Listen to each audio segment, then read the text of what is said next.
I've had a long debate with myself about whether to tell you this. You seem to have made another happy marriage after all, and you don't owe Charles anything in the material sense. But the truth is, of course, he's your son. Hi. In the final instance, I leave it to you whether to tell your wife or not. But I think the best thing would be perhaps to leave it right where it is and just, well, keep a fatherly eye on him.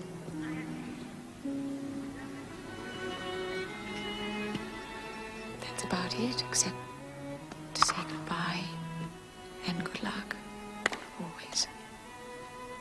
I love you both.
Once again, on Founders' Day, I should like to welcome a lot of new faces, as well as those of you who have made a very special effort to be with us every year.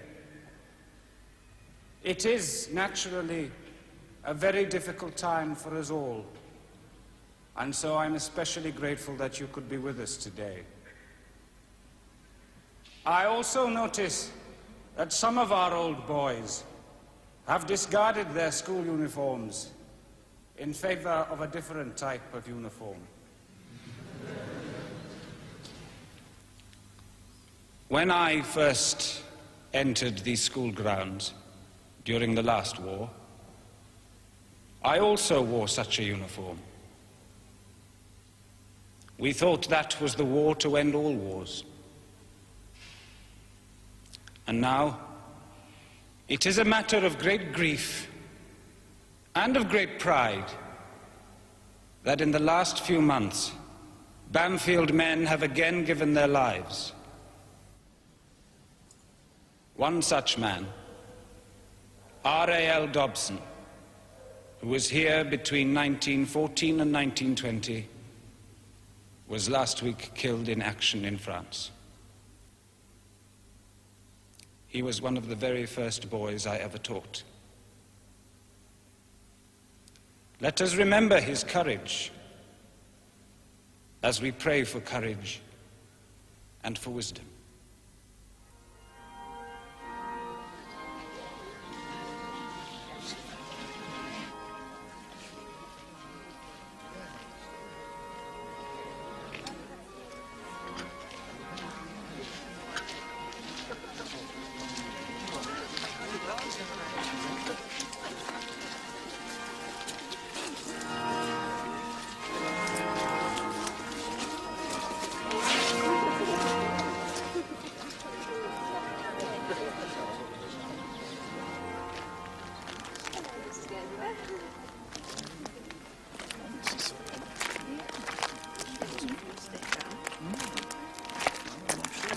Sir? My goodness, Boyer? Sir? I hardly recognized you. Well, it's a cruel world. It changes us all. You haven't met Chad Boyer, have you, Chris? This is my wife. Glad to meet you now. How do you do, Mrs. Powell-Jones? This chap was in the very first lesson I taught. God, I hope you've forgotten that. Oh, no. Etched on my memory. One doesn't forget an occasion like that. I'm sure he was very well behaved. No, he wasn't. He was appalling. He faked an epileptic fit. Did you really? My whole career hung in the balance for 5 minutes. Didn't you know? He had me taped from the very first moment. I knew it was a mistake as soon as I started. I was meaning to ask you. Yes? Do you think I might make any sort of shot of teaching when this is over? Really? I've thought it over quite a bit, sir. Yes. Yes, I think you might do very well. Look, why don't you come along and have a drink and a chat with us later on? Right. See you later, then. Yes. Mrs. Powell-Jones? Hi, Chad.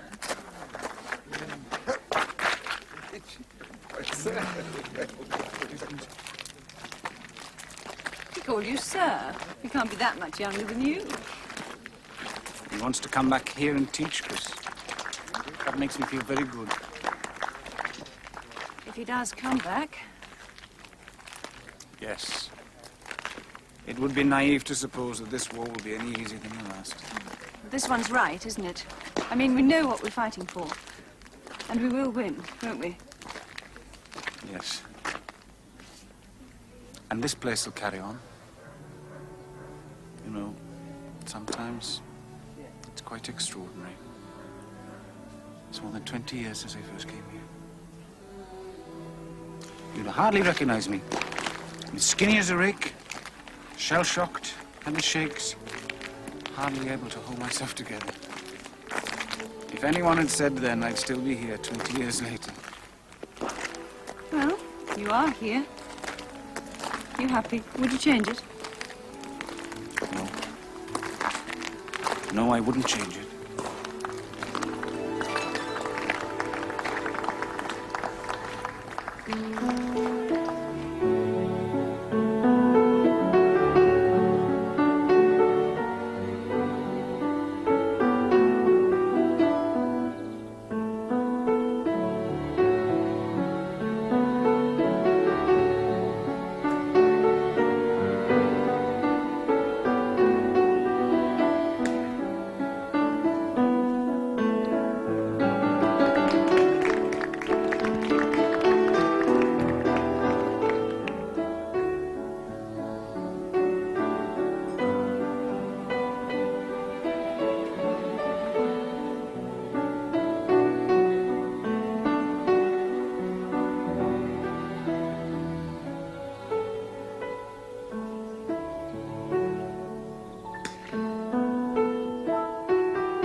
Now for the hard part. I've had a long debate with myself about whether to tell you this. You seem to have made another happy marriage after all, and you don't owe Charles anything in the material sense. But the truth is, of course, he's your son.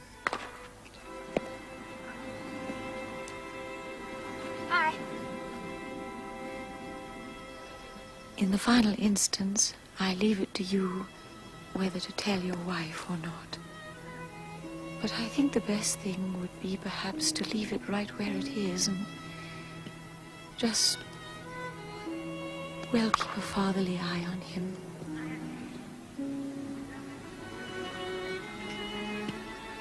That's about it, except to say goodbye and good luck, always. I loved you both.